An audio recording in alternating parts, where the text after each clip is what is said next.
নমস্কাৰ এই মুহূৰ্তত দিবলৈ এটা গুৰুত্বপূৰ্ণ খবৰ 2025 বৰ্ষৰ হায়াৰ সেকেন্ডাৰী ফাইনাল এক্সামৰ ৰিজাল্টক লৈ ব্যাপক চৰ্চা চলিছে যে কাইলৈ ঘোষণা কৰা হ'ব নেকি 2025 বৰ্ষৰ উচ্চতৰ মাধ্যমিক চূড়ান্ত পৰীক্ষাৰ ৰিজাল্ট এইচএছ ফাইনাল এক্সামৰ ৰিজাল্টক লৈ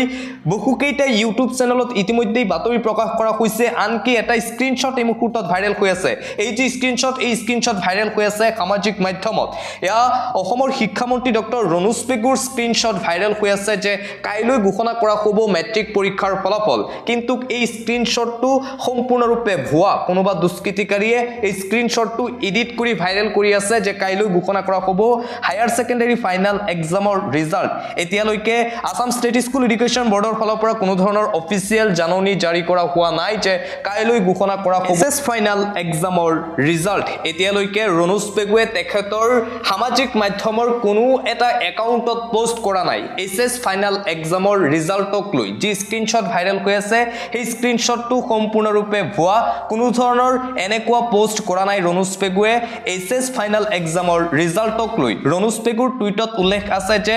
ৰাতিপুৱা 10 বাজি 30 বজাত ঘোষণা হ'ব এছএছ ফাইনাল এক্সামৰ ৰিজাল্ট কিন্তু এই টুইটটো ৰণোজ পেগুৱে কৰা নাই এই টুইটটো কোনোবা দুষ্কৃতিকাৰীয়ে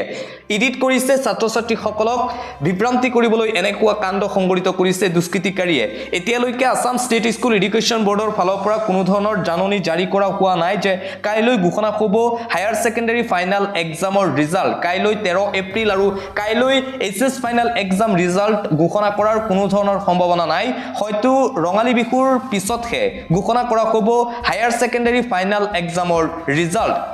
আৰু এইচএছ ফাইনাল এক্সামৰ ৰিজাল্টক লৈ ছাত্ৰ ছাত্ৰীসকলৰ মনত ব্যাপক প্ৰশ্ন যে এইচএছ ফাইনাল এক্সামৰ ৰিজাল্ট কেতিয়া প্ৰকাশ কৰা হ'ব লগতে হায়াৰ সেকেন্ডাৰী ফাইনাল এক্সামৰ যি প্ৰথম ইংৰাজী বিষয়ৰ পৰীক্ষা আছিল সেই ইংৰাজী বিষয়ৰ পৰীক্ষাত তেওঁলোকক মাৰ্ক দিয়া হ'ব নে নাই ইয়াক লৈও ব্যাপক চৰ্চা চলিছে এই সন্দৰ্ভতো কোনো ধৰণৰ স্পষ্টীকৰণ অহা নাই বা শিক্ষামন্ত্ৰী ডক্টৰ ৰণোজ পেগুৱে বা মুখ্যমন্ত্ৰী doctor Himanta Biswa শৰ্মায়ো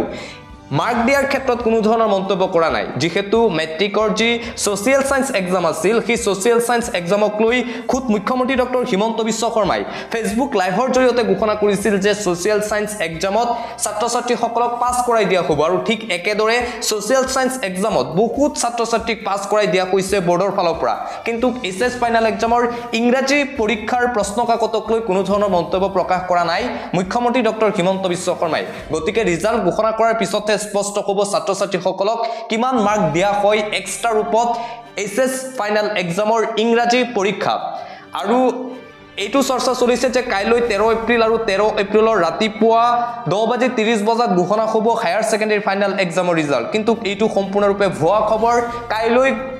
SS final এক্সামৰ result ঘোষণা কৰাৰ কোনো সম্ভাৱনা নাই হয়তো বিহুৰ পিছতহে ঘোষণা কৰা হ'ব হায়াৰ সেকেন্ডাৰী ফাইনাল এক্সামৰ ৰিজাল্ট যেতিয়া ৰিজাল্ট ঘোষণা কৰা হ'ব তেতিয়া মেট্ৰিকৰ দৰে ৰাতিপুৱাই